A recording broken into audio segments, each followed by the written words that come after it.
Bonjour et bienvenue dans cette vidéo. Je vais vous présenter l'actualité du Barça aujourd'hui, en ce dimanche 9 juillet 2023. Si vous êtes nouveau sur la chaîne, ici je parle généralement de l'actualité du Barça. Donc n'hésite pas à t'abonner, et appuyer sur le bouton j'aime pour me soutenir. Voici mon compte TikTok, pour les intéressés. Merci, et commençons.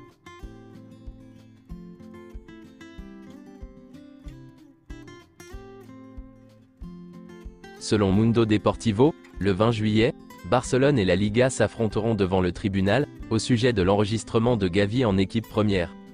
Le FC Barcelone négocie avec des investisseurs de Wall Street, la fusion de sa division numérique Barça Media.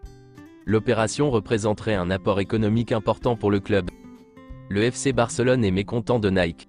Le club craint que pour la deuxième saison consécutive, le stock ne soit pas suffisant.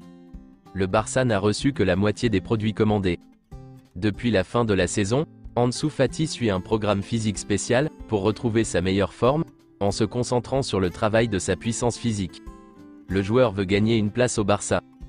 Pablo Torre a consacré ses vacances à travailler son aspect physique, et à arriver à 100% pour la pré-saison. Le joueur veut avoir la confiance de Xavi. Alejandro Balde a écourté ses vacances, et s'est entraîné seul à la Ciudad Deportiva. Il veut être à 100% pour la pré-saison, suite à sa blessure. Xavi a demandé au Barça d'engager le journaliste Edu Polo, pour qu'il rejoigne son équipe, et l'aide dans le domaine des médias. Cependant, l'arrivée de Polo est compliquée en raison de la situation économique du club, et du fait qu'il a perdu de nombreux employés qui travaillaient pour Barça TV. Voici quelques déclarations de Ronald Koeman. Il n'y a pas lieu de discuter d'une recrue comme Gundogan, c'est un grand joueur et un grand professionnel comme Lewandowski, mais ils ont un certain âge.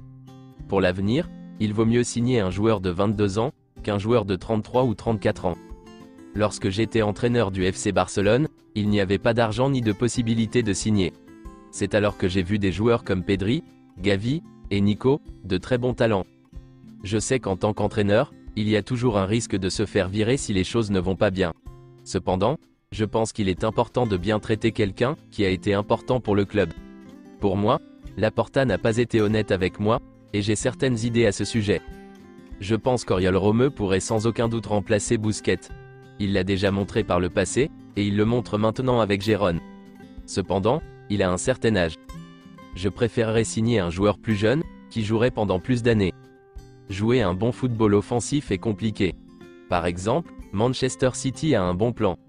Les membres du club savent ce qu'il faut faire. Si tout va bien en haut, tout devient plus facile sur le terrain. Pep Guardiola continue de montrer qu'il est un excellent entraîneur. Pablo Torre a déjà supposé qu'il devait être prêté, pour avoir plus de temps de jeu. Le Real Betis, le Celta Vigo, Villarreal et la Real Sociedad s'intéressent aux joueurs. Torre est en train de prendre une décision définitive en toute sérénité. Xavi aimerait que Nico reste dans l'équipe, s'il n'y a pas de meilleure recrue. Il veut voir ses performances pendant la pré-saison, et ensuite une décision finale sera prise. Nico a reçu plusieurs offres de prêt, pour quitter le club. Bien qu'Eric Garcia et Ansu Fati soient sur la liste des transferts du Barça, ce dernier voit toujours la valeur d'Ansu Fati, et Xavi a pleinement confiance en Eric Garcia.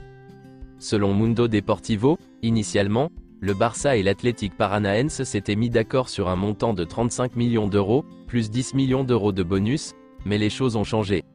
Il s'agira désormais de 30 millions d'euros, plus 20 millions d'euros de bonus, plus 5 millions d'euros, si Vitor Roque remporte le Ballon d'Or. Selon les dernières nouvelles, si le Barça vend Ferran Torres et Kessié, il pourrait enregistrer Vitor Roque cet été. Xavi aimerait que Vitor Roque rejoigne le Barça cet été, mais la situation avec le fair play financier fait que son arrivée se fera en janvier 2024. Xavi veut un joueur au poste de pivot qui comprenne parfaitement le jeu de position, c'est pourquoi il s'intéresse à Oriol Romeu. Le staff technique du Barça estime qu'Oriol Romeu est similaire à Sergio Busquets sur le plan défensif, mais qu'il est inférieur à Busquets sur le plan offensif. Le Barça envisage d'envoyer Chadi Riad en prêt ou de le vendre, avec une option de rachat.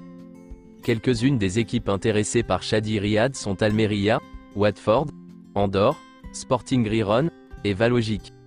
Le Barça espère vendre Chadi Riad, pour environ 4 millions d'euros, et souhaiterait inclure une option de rachat. Selon Mundo Deportivo, en Angleterre, on dit qu'Arsenal a réactivé son intérêt pour Ivan Fresneda, cible du Barça. Mikel Arteta apprécie le joueur. Les parties ont déjà entamé des contacts. Selon Mundo Deportivo, le salaire de l'Anglais s'élève à 20 millions d'euros bruts par an, ce qui rend son départ difficile. Le joueur est sous contrat jusqu'en 2026, avec le Barça.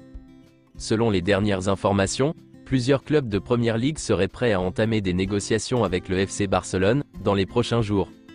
Ces clubs seraient prêts à mettre sur la table une offre d'environ 30 millions d'euros, pour s'attacher les services du milieu de terrain ivoirien, Franck Kessié.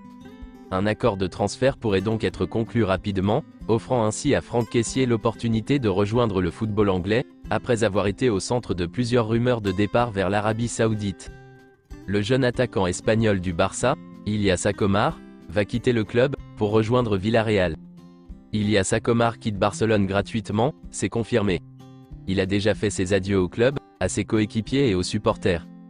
Voici quelques déclarations qu'il a faites. C'est difficile de quitter le Barça, mais je devais le faire. Au Barça, il est difficile de se faire une place à n'importe quel poste, car c'est l'une des meilleures équipes du monde. Je n'ai pas pu parler à Xavi, avant de partir. C'est tout pour aujourd'hui, et merci d'avoir suivi la vidéo. Mettez un j'aime si la vidéo vous a plu, et n'hésitez pas à vous abonner, pour ne pas manquer les prochaines vidéos. Merci et à bientôt.